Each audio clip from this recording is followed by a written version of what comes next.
All right, I think it's working. So, hi everyone, and welcome to Frequency Friday. Today, I have a very, very special guest that I'm so excited for you to meet. This is Ken Close. Oh, wait 1 second. Let me just make sure this is working. Um, Sometimes going live on Facebook is a little bit finicky, so let's just make sure it is all good. Um, I'm so I'm new here in my house. You guys might hear some, okay, I think we're good. Yeah, great. You might hear some construction noise in the background. I have my new internet connection, so things are we're still working on a few of the bugs here in Guatemala. So yeah, so guys, I'm so excited to introduce you to my friend Ken. This is a very special being who I met at the Mhm. conference, the Healy conference in Mexico. Ken, we instantly connected. I felt your vibrations, I felt your energy, I felt your frequency, and I was like, who is this dude? What's going on? We have to connect. And honestly, every single conversation we've ever had has always just made me feel so uplifted and so inspired about this human experience that we're on. So you are an electrical engineer by training, but you're also like a taekwondo senior teacher. You're devoted to the field of fitness, performance, just being awesome in general. So so yeah, so welcome to Frequency Friday. Thank you so much for being here. It is a pleasure. Um, and as you said, um, it's electrical. There was a draw, there was a connection, there was a infinite field expression. And this is some of the things I think we're going to have fun diving into is the things that we don't see, right? The things that we don't see yet draw us, compel us, move us, inspire us, right? To do something, right? To connect, to say hi, to notice. And that was one of the things I remember. I mean, when I first met, I noticed you, right? It was like a very amazing opportunity at the event in Mexico. We're already in high vibration, but then all of a sudden you find energies that just draw to each other, and that was you and me. Zing. I noticed you noticing me. I noticed you noticing me noticing you. I was like, woohoo! Like, how is that? I think of you like one of these people who I think of as like 1,000 year friend, where it's like, I already feel like I've known you for 1,000 years. And now it's just a matter of like just catching up in this lifetime. So 100%. yeah, so Ken, I'm so thrilled to have you here. You're actually my first guest here on Frequency Friday, and this is a new series that I'm starting because I really want to keep this conversation going around frequency, around energy, around how we can improve these human lives and not just repeat the past, right? So we can really step up and have a new experience, the best experience possible. I know that that's something that you're really committed to as this, you know, as this being that you are. So where I'd like to start is how can we help? Because I feel like that's also part of the mission that you and I are on. Is how can we help? Sorry for the power tool. I feel like we. Sorry, they're cutting a door down there. I'm joking. I'm laughing because I wait forever to get doors, and then the doors come as soon as I'm trying to interview someone online. So, thanks for that. So I feel like you and I are part of we have a shared mission to uplift humanity, to bring, to shift paradigms, to kind of be ushers of this new age of Aquarius, which is all about breaking the old systems, up leveling, upgrading, shifting into new thought patterns, new ways of living, new beliefs. And I know that this frequency tool is something that has really united us. So can you explain, because I know that you're really brilliant at this, can you explain this frequency stuff in a way that the lay person, the average person can understand what this is and why it's important? I love this topic, and you're right. There is so much possibility out there. We have been so ingrained in contemporary models that we forgot some of the ancient models and some of the ways in which these bodies actually express. And let's just go for a moment about you and I. Where I level the playing field is with the body. Why? Because, well, everybody's got one. I don't care if it's old or young or boy or girl or white or black. It doesn't matter. We all have a body, and the principles. If I can teach someone principles, and from an engineering perspective, if I can teach someone principles, they can apply them anywhere in their lives and be effective with the principle of that. So let's go to the principle of these bodies' expressions. So these bodies are amazing energy centers, right? And they're expressing themselves to the tune of 800,000 cells per second. Think about that for a second. 800,000 cells per second. Now, you're not doing that, right? If you believe you are, if anybody that's out there listening to this believes that I am creating my cells, okay, I will say to you, then make it stop. If you can control it, then make it stop for a moment. You can't, because there's a divine intelligence that's interfacing within that expression, right? It's a divine intelligence. And we're all connected to that. That's the life spark, 800,000 cells per second, bam, becoming a version of you every second. Now, the fun part about that is 97% of the expression of those cells genetically is under your control. Wait a minute, under your control. Now, when I say under your control, wait a minute, hold on. You can't control your genes. Right, you just got done telling me that you can't make it stop. So why now can't you telling me it's under my control? Well, here's the fun part. The fun part is that 97% of the genetic code writing those cells, those 800,000 that I told you about. Now, there's going to be a quiz, folks, so write this down. 800,000 cells at the, I'm just kidding. 800,000 cells per second. And only 3% of the genetic code says it's going to be a skin cell, a muscle cell, a bone cell. Okay, follow me so far? Only 3%. Well, the other 97% is an adaptive gene reading the environment to decide, well, what quality and kind should I be so that this host can fit in the environment? Maybe you're in Guatemala, right? Maybe you're under a bridge in Washington State, but you need to fit your environment. Why? Well, that's all about survival. You got to survive in wherever your body's planted so that you can thrive, right? Continue the species, propagate the signal out into the world, right? Okay. Well, there's where our power lies. If we take our power back and we decide and we accept, believe, and surrender that I am in control of 97% of my genetic code, I am in control of 97% of my genetic code, then I need to be responsible. I need to take stewardship. Yes? Question. Yeah. You're saying I am responsible, but what I just heard you say is that I'm responding to my environment. So are you saying that I am responsible for choosing my environment? And that's what influences my cells? I love this because what are we talking about in environment? Let's unpack that for a second. So environment, like I said, whether you're in Guatemala, in the jungle, or you're under a bridge here in Washington, our external environment is perceived by the senses. Yeah, what we see, smell, taste, and touch. So now we've got an external exposure interpreted by our senses, assigned meaning to. Yes, we're assigning meaning to what we see, what we smell, what we taste. But the external environment of the cell is the internal environment of the body. So still not necessarily the external environment that we're seeing. It's the internal environment of the body. So if we understand that that genetic code only reads one language, and that one language is energy, frequency, that's what it reads. It doesn't read chemistry per se. It does break down chemistry all the way down to its energetic form, aka frequency. Because the only thing that separates one form of energy from another, say the chair you're sitting in or the skin cells on your body, the only thing that separates that is its frequency. Its density is determined by its frequency. How would you define frequency? So frequency, if we look at it from an engineering perspective, frequency is an oscillation in time. It is a cycle.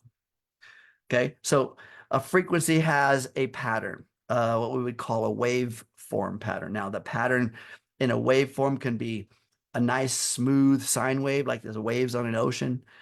It could be a jagged pattern called a sawtooth, up and down. It could be a square type of pattern where a logic circuit just turns on, off, on, off, on, off, right? So those are waveforms. The most natural waveform is a sine wave, like the waves on an ocean. And if you watch the waves in an ocean, you know, they have variations of amplitude. Some of them are really big and some of them are really small. And they also have some are real close together, some are really far apart. Okay. So that's frequency. And so frequency is actually the duration of the waveform in time. It's just a cycle. All right. And so the faster a cycle happens, the higher the frequency. The slower it happens, the slower the frequency. Density, such as the chair you're in or the trees you see behind you, those densities vibrate at a slower frequency, a lower frequency, almost like not moving at all because it feels solid. But skin cells vibrate a little bit higher than that, a little faster because they do evolve and shift quite quickly. Energy cells or energy molecules, say oxygen, you can't even see oxygen, can you?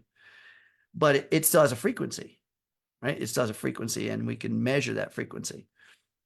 So our body is this, I call it a super secret DNA decoder ring, right?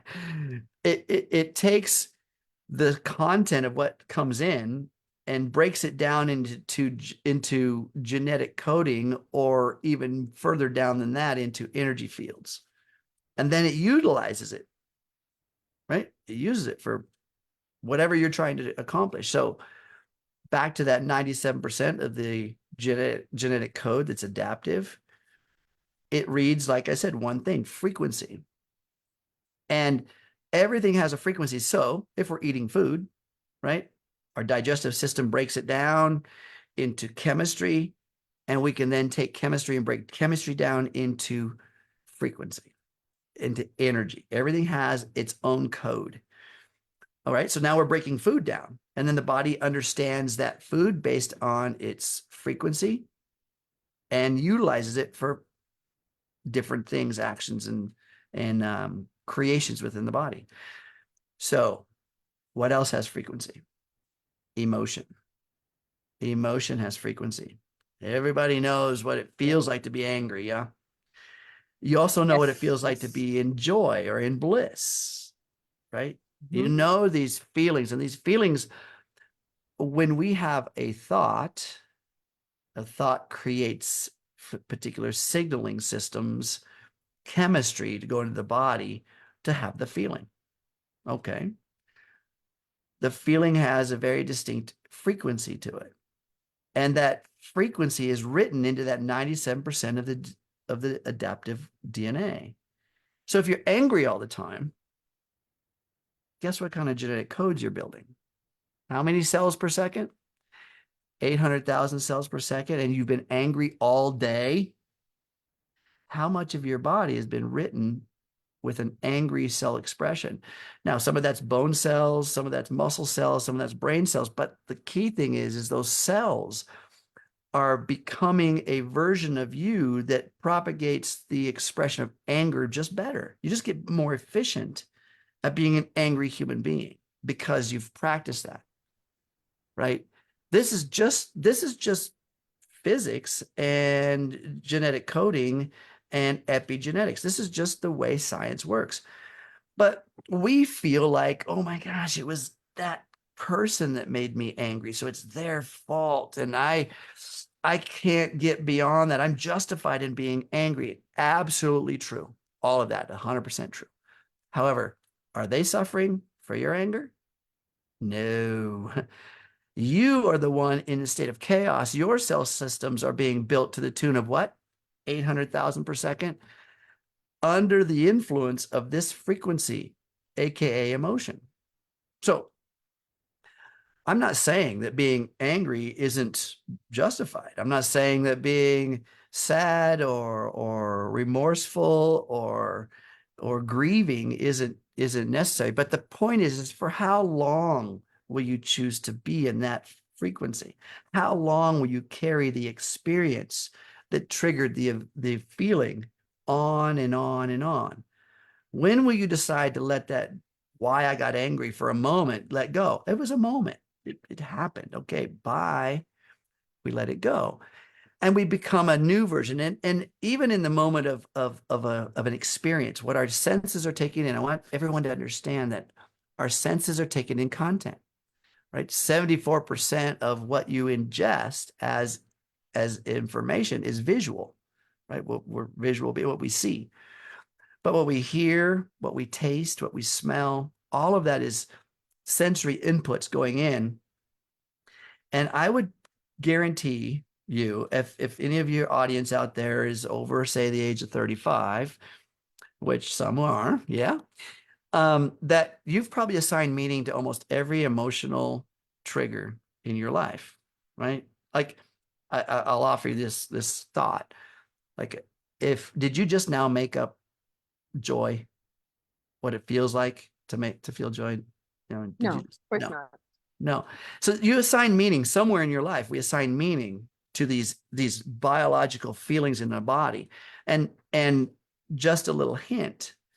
A good portion of those are incorrect in the assignment because maybe you were a young child, and as a young person, you're experiencing something that you wanted and you're not getting it, and you're making some kind of a fit or whatever, and your parents said you're just angry. You're just angry. Just stop that. And so you're like, oh, okay, that's what anger is. I'm going to write that into my core memories, right? I'm going to. That's really fascinating what you're saying, because it's like, um, we could alternatively have an experience of these emotions without attaching like a label and a meaning, like anger is bad, happiness is good. It's all part of the sensations of being human. So how does this relate to how we can improve our experience of our health, our fitness, our emotional well-being, our experience of being human? Yeah, I love that question, because if we look at things again, I level the playing field with the body, and the body is in one of two main states within the nervous system: sympathetic or parasympathetic. Okay, sympathetic, aka fight or flight; parasympathetic, aka rest and digest. When it's designed to have these small spurts of stress, a response, right? Small spurts. In other words, in nature, watch a gazelle that's being chased by a predator, right? It takes off and runs and goes crazy, and it's super hyper stressed in the moment. But then if it loses the predator and moves out of danger, what's it do? It goes right back to grazing. It doesn't go, whew, hey, Joe, I almost got eaten by that tiger. Oh my God. And then the next day it goes back to, dude, I got to tell you about what happened to me yesterday, right? They don't do that, do they? No, they move right out of stress So response. they don't get lost stories that, yeah. They don't get lost in the rehearsal of an experience over and over and over, irregardless of being justified or not. They just go, I'm back to grazing, right? So the refractory period, of which a stress response and a letting go, right? How long do we keep that going? The humans have this amazing ability of intellect, reason, right? And this frontal lobe of analysis. And so we typically have an experience of somebody, a predator chasing us, which means we got a bad email. Right? We got some bad news. Somebody cut us off in traffic. That's no different.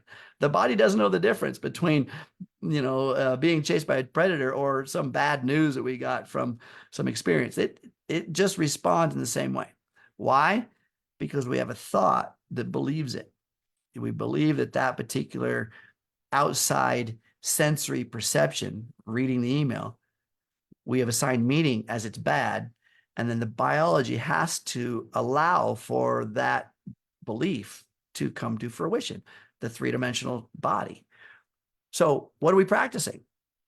The better we get at letting go of a trigger. I mean, anybody out there ever been triggered by something? I mean, I get triggered all the time, right?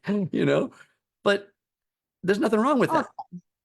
There's nothing wrong with that. It's just like, do we allow that trigger to build biology for hour after hour, day after day, week after week, month after month? Are we now then building a personality trait of this angry temperament that we are interacting with, and then letting the biology become the solid matter?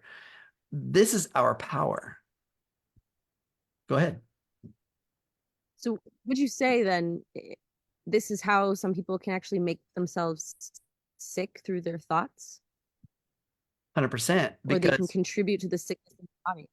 Okay. yeah, so if a thought can generate chemistry, and the way it does that is it sends peptides, signaling molecules into the body so that it triggers very specific systems, organs, and cells in the body, so that your body has a feeling. Have you ever had butterflies in your tummy? Right. That is a thought that I get is. hummingbirds in my tummy.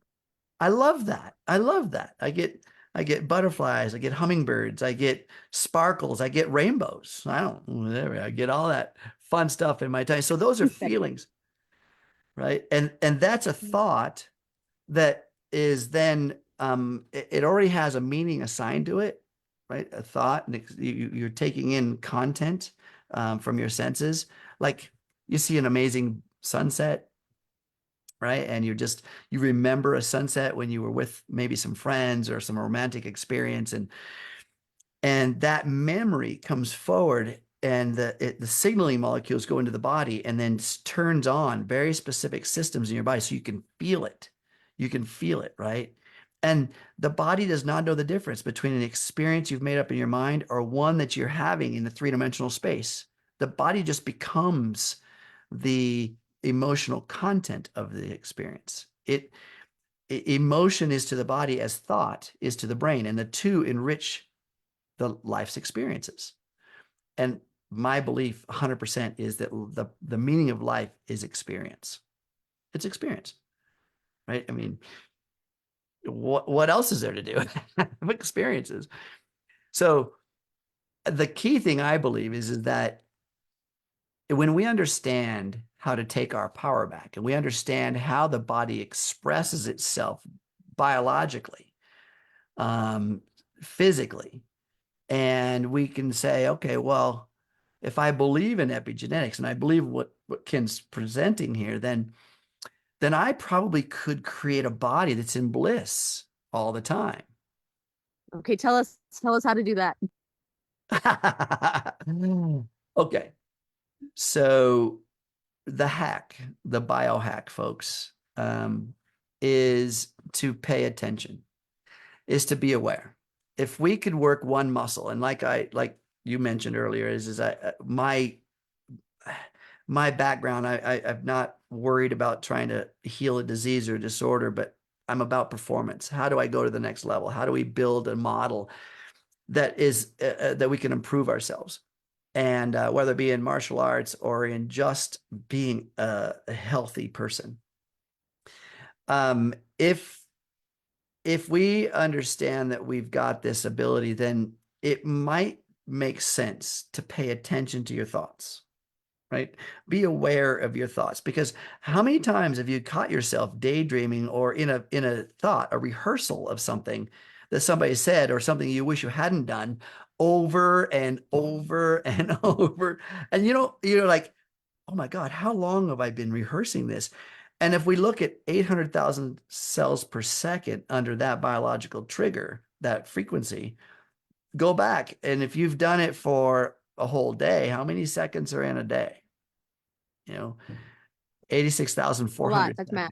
seconds. A lot. Well, times 800,000. There's a Big math. big math. So if we are building cells to that number is 800,000 per second, then it would probably be a good idea to watch our thoughts become highly aware. And the muscle that I suggest everyone work out is your awareness muscle.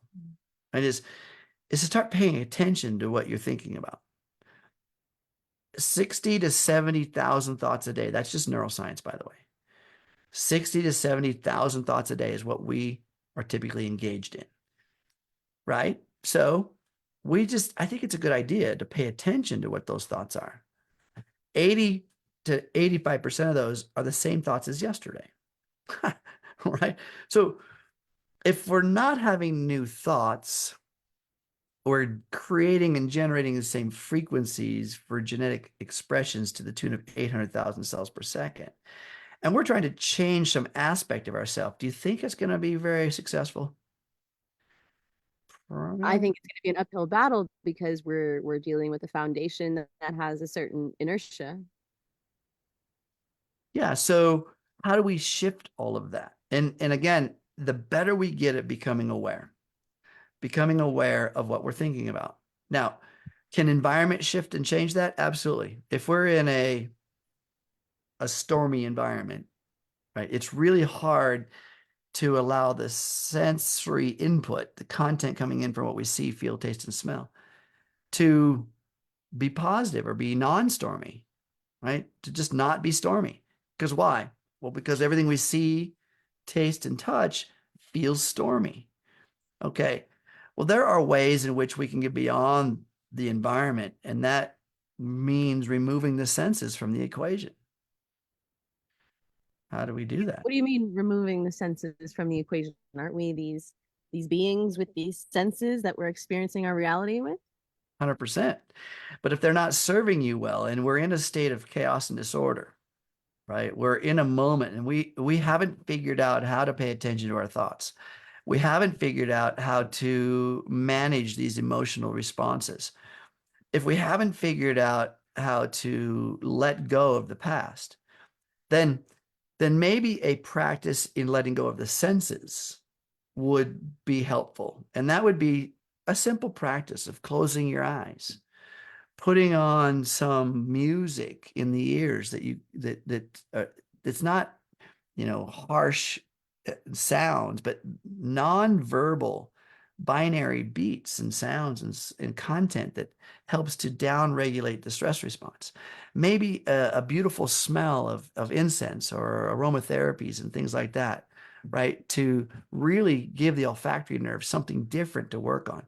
So down regulating the senses and allowing that moment to just be without sensory input, letting the thoughts flow. And then, of course, that's the mind. The mind goes crazy. Maybe the thoughts are coming in at 60 to 70,000 a day, but your senses have let go and you stopped assigning meaning to things. So all of a sudden you can't see anything. You're not smelling anything. You're not hearing anything that's normally triggering you from your old redundant mechanism. In other words, hey, it's 11 o'clock. I'm usually in traffic right now, and I should be stressed out, but I'm not. I'm sitting here with my eyes closed and some amazing music and some aromatherapy. And I like, wow, I have another opportunity here. And the body will try to find the chemistry to support what you're used to, AKA the habits. But your mind is in a different place. And so the body starts to try to get you to move. Open your eyes. Just open your eyes, Ken. No, just listen to what's going on around you. Aren't you afraid that somebody's looking at you right now? The body's going to try to give you all this content to help you let go of that present moment so you can go back into the past. And that's by opening your eyes and remembering your environment and getting held hostage back to this in this conditioning. So, Why do you think we're so attached to the past and these like past stimulus, and unlike the animal, like we want to recreate it, we want to talk about it? so our subconscious is looking out into the landscape of our moment and 3 times per second saying safe, not safe, safe, not safe, safe, not safe. And when we know, I don't care if it's trauma, if it's disease, if it's disorder, as long as we know that we have experienced it and we're on the other side of it, then we feel safe, even though we're in a traumatic experience. Because in suffering, if we've been in suffering long enough and we've rehearsed it, we know how to survive it. We've built very distinct compartments in our brain to be able to navigate the experience. All right. So we know we'll survive it. So regardless of if we are in it still, when that question, safe, not safe, safe, not safe, safe is the answer. Even if we're struggling, we know we can manage that struggle. It's not until you move into the unknown where that unsafe feeling starts to come out, right? So let's say that you move out of a turmoil, out of a traumatic environment, you know, that you've been abused and had some suffering, and you know you can survive it because you've been doing it for weeks or months or years. And then we move you out of that. All of a sudden, this is a whole new sensory input. And there's no meaning that's been written to how you survive that. You have to recreate all that. So that's new synaptic information, new neurological hardware, new emotional feelings around what it feels like to be safe outside of the trauma. This is what draws people back to the trauma, because it's they are in this traumatic experience of feeling unrest, but you feel like you're safe. You're still kind of within a boundary of safe in this struggle. And so it feels normal. I mean, it's not normal. It's comfortable. When you move yourself out of that, there's a bit of a dissonance. There's a bit of a rewiring, where your body is reminding you of where you were, and your mind is trying to build new blueprints about what you're seeing. So how do we get out of these things? How do we get up beyond struggle, trauma? How do we get beyond past? As an engineer, I don't try to struggle against something that exists. I try to make it obsolete. And so if we had a highly emotional charge from a past experience, maybe it's trauma, we had a high emotional charge. If we could, in this present moment, create a new highly emotional charge around comfort or peace or love or abundance or joy, just from some sensory perception, some event, some moment, like being in Mexico, there was many times where you could feel the charge, the highly emotional attachment to something. Yes. And we could use that as a stimulus for overcoming things that we don't want, past things. We can remember that moment. I can remember the moment I first saw you, and I could bring that back to this present moment when I feel, I don't know, something less than connected, right? I want to feel connected. I'm like, okay, I don't feel it right now, but I remember an experience in which I did.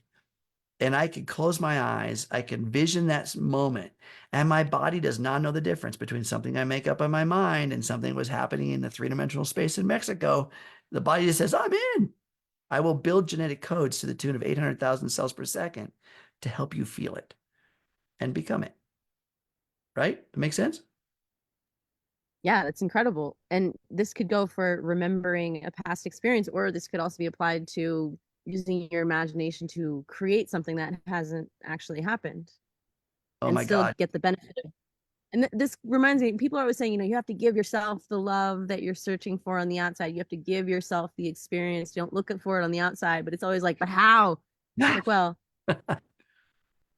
what How? you're talking about here is like a simple way that we can engage with our own brains, with our own neurology, with our own biology to essentially create these positive charges within our own system. That's 100%. powerful. That really sounds like taking your power back. That's exactly it. We're actually taking our power back because we're willing to believe in, I don't know, believe in a future more than our belief in our past. Right? We're only willing to do that one thing because we already have assigned meaning to all the things in our past. And if our past is not serving us in the present moment, maybe it's time to release it, let it go, right? And allow something um, that you are aware of. Because again, like I said, about the age of 35, we've experienced almost every combination of sensory input and emotional response, right? So we already know how to feel love. We already know how to feel joy. We already know how to feel lack or anger or unworthiness. We already know all of that. I guess the question is like, what do we want to feel?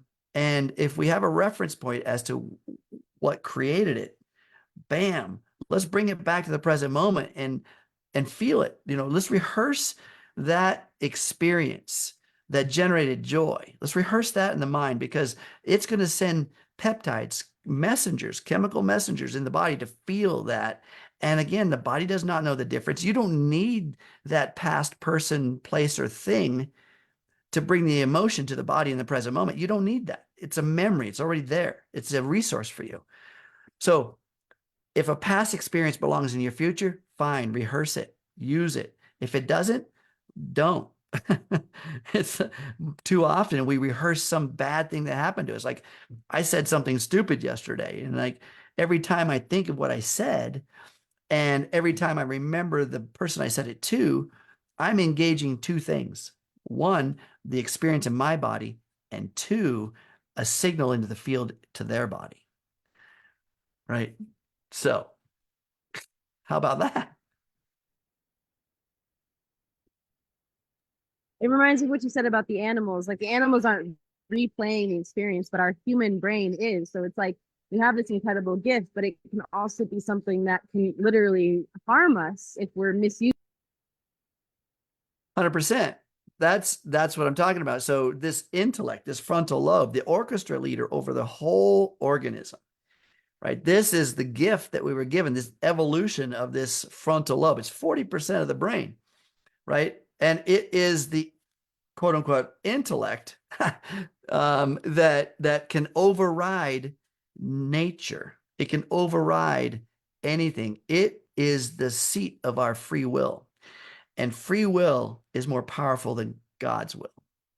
It can deregulate your genetic coding. It can deregulate the homeostasis of your body. The natural order of the body is balance. That's its nature. We have to go to work to throw it out of balance. And the way we do that is this frontal lobe. Animals don't have that big frontal lobe, so they don't reason outside of their intuition. They stay within their instincts, right? We have those same instincts. It's just we have the power to override them. And we do that too often. Right? Yeah, this is all so fascinating, and it's really this conversation about like how we take our power back, and also like how we. I mean, I don't know if this is if you say that your will is more powerful than the divine will, then how do we then align ourselves with divine will? I love it. Well, like I said, what I say, 800,000 cells per second, that's a divine intelligence doing that. But the code, 97% of the code written to what quality and kind those cells are going to be, that's your job. That's our job, right? And that's the frequency of our internal body, the energy within our body. And if our energy in our body is chaos, disorder, anger, frustration, whatever, then we're still outwilling. We're outwilling this divine balance. The natural order of the body is balance.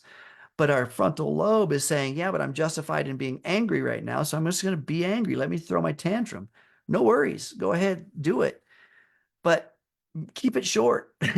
Keep it short. And so it's really, really valuable that we do become aware, pay attention to how long we're in this rehearsal. And it's really super great to have a network, a community, a resource pool that helps to promote that balance, right? And give us this like what we're doing right now. If people can just go back and rehearse what we're talking about here, and pay attention when you fall out of grace, that's okay. It's all right. I mean, we have to allow that and be patient and kind and loving to ourselves because we're going to get triggered. The key is how long do you stay in that trigger? Just keep it short, right? Have a tantrum, but just keep it short and let the body go back into balance. And I'll tell you, these non-physical phenomena, this frequency and energy, this stuff we can't see so much, it's so powerful because even though we can't see these chemical messengers going into our body, and we can't see the 800,000 cells per second being changed, but yet we can see the results over time in this body. And so I think it's critical that we start paying attention to our energy field, because we all know that we have one, don't we? How do you know? Well, have you ever walked into a room and you're like, "Ooh," or an environment, you feel this tingly thing, or this reluctance, or this pushback. That's your system. There's a system called the reticular activating system. It's a system of neurological bundling within our bodies that perceives 400 billion bits of information per second. Ooh, that's the best supercomputer ever. But what you and I are perceiving right now, everything we see, if you took a snapshot of everything you see, taste, smell, feel, and touch right now, take a snapshot. That's a lot of stuff. If you were to write it all down, that's a lot of stuff. That's only 2,000 bits of our awareness.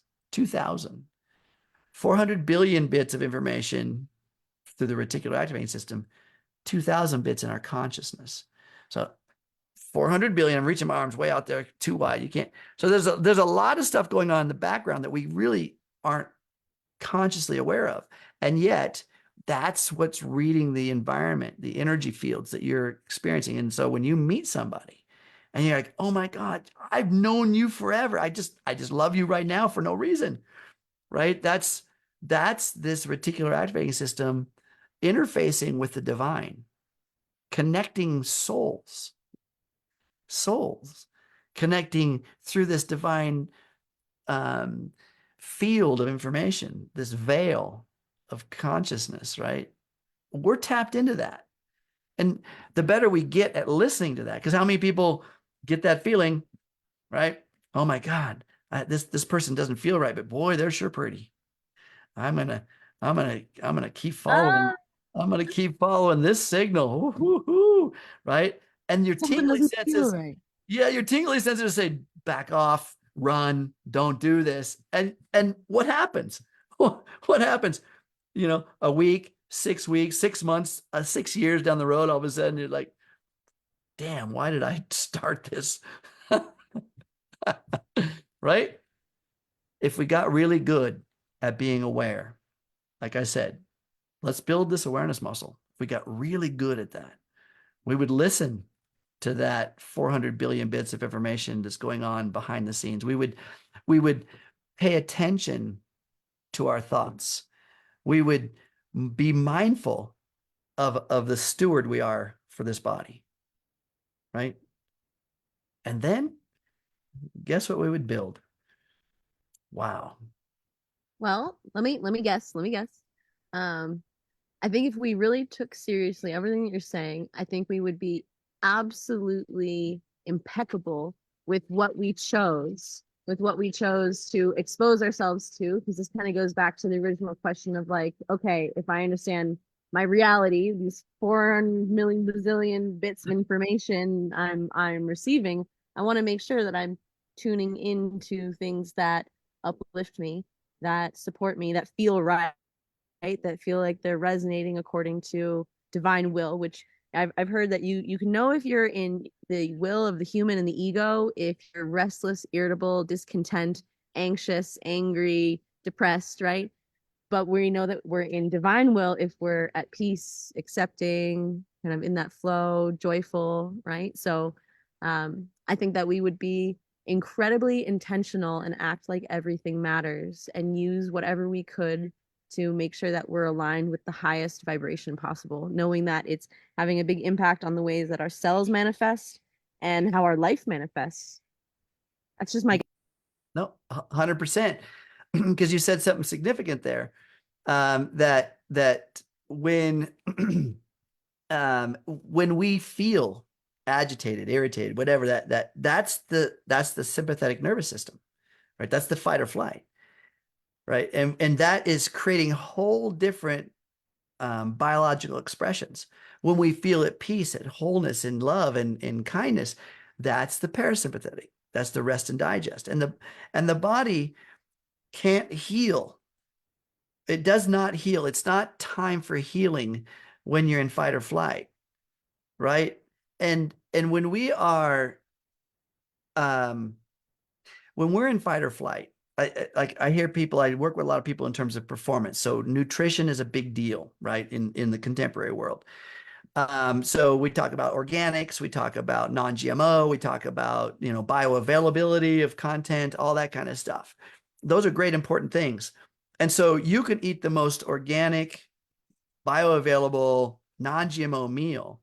And if you're in stress response, all you get is organic chaos in your stomach. Because the key thing is when we're in that stress response, three very essential systems go offline. Now, when I say offline, energy has to be regulated properly in the body in order for it to survive. And so when we're in survival mode, these three main energy consuming systems need to lose energy so the energy can be deflected over to our sensory acuity, our muscular involvement, our coagulation of blood, so that if we're cut or damaged, we don't bleed to death. All of this stuff is happening autonomically and we don't even know it.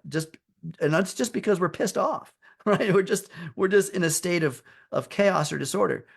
And so these three essential systems that go offline when you become agitated, and you feel it in your body, the feeling of this agitation. But number one system that goes offline, downregulates digestion. It's not time to digest food when you may become food. The body does not know the difference if it's being chased by a saber-toothed tiger or your boyfriend just told you, I'm leaving, right? It doesn't know the difference. The body still has the same neurological response. System number two, immune system. It downregulates all that energy for immunity, to keep your body safe. That's a lot of energy, folks. And it gets taken away because we don't need to worry about fighting off a bug or worried about the flu when we're about to be squished by T-Rex, right? We don't know. The body doesn't know the difference. It still thinks it's that prehistoric self. It doesn't know. And number three, folks, if there's anyone out there trying to create a family, number three is the reproductive system. Gets shut down. It's not time to create life when you're running for your life, is it?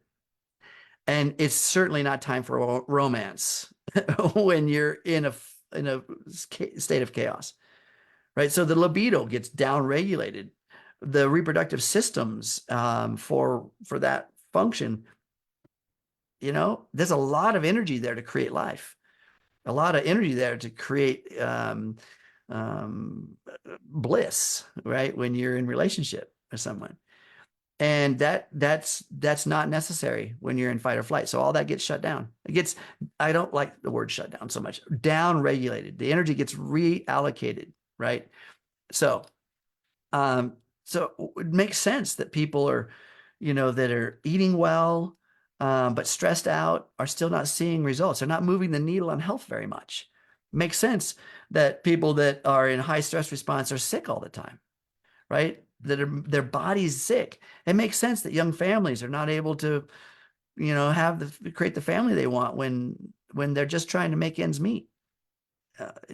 That's the key.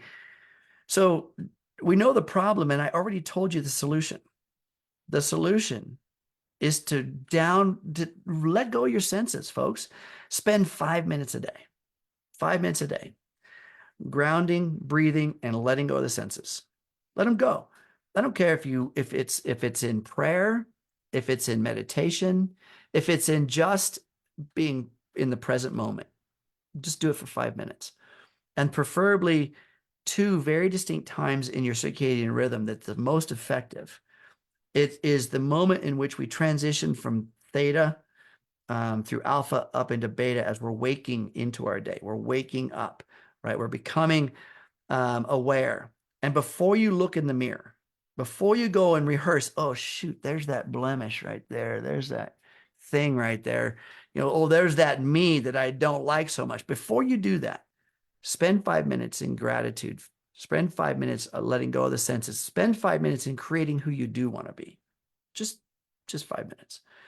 And the other window is at the end of the day, as you're fading off, as you let go of the day.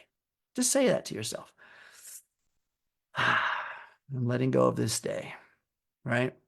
And you just do that again, another 5 minutes of being grateful for what you did do that day. And not what you didn't do. Like, oh shoot, here's my list. I didn't get done. Come on. I'm not saying that. There's going to be something you didn't get done. So what? So what? Honor yourself for what you did accomplish. Honor yourself for who you are in that present moment. Give yourself grace for all the things that you contributed to that day. And I don't care if you just simply made your bed. That's a contribution. All right. It doesn't have to be big. It just has to be important to you. You have to make it valuable.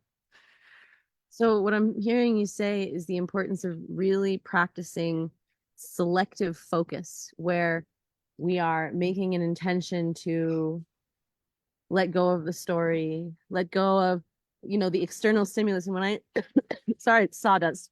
When I hear you say senses, what I'm reading from that is like external stimulus, because you're saying you could put on the music and there's still the sense of the hearing, but you're hearing something that's different than what's, necessarily immediately around you, like carpenters using power tools. So And what I'm hearing, sawdust. yeah, and sawdust.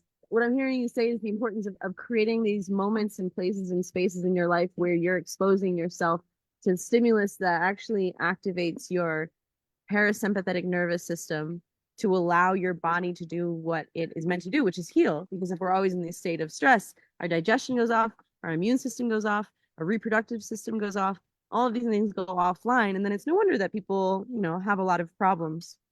Mm-hmm. So yeah, so Ken, I really appreciate you being here today.